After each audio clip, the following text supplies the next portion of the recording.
Welcome to Perceptor PTXL's online training tutorials. In this tutorial, we will find out how to edit a label template using Perceptor PTXL. A word of caution.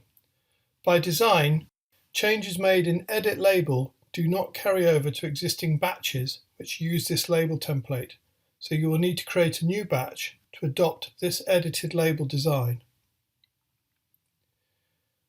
After logging in, select Label and then Select from the top menu to access all the saved labels in the database. To help you navigate your saved label templates, you can use the filter options. Note that the name filter is global, dynamic and case sensitive, so you can enter any portion of the label name. Having selected the label to edit, click once on the thumbnail and press Edit. When you are in Edit Label template mode, the printer is activated, so you can print a new label if you wish to do so.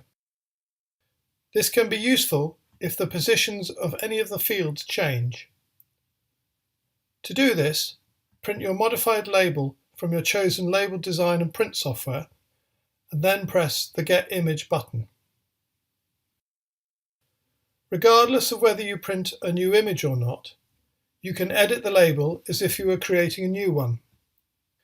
So you can edit label parameters, add and delete fields, edit field parameters, and you can click and drag on fields to reposition and use the corners and edges to resize.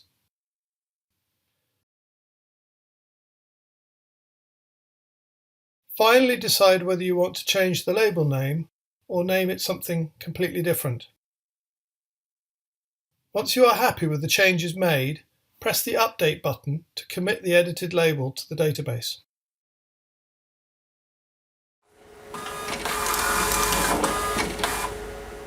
Thank you for listening. We hope you found this tutorial useful and you enjoy using Perceptor PTXL.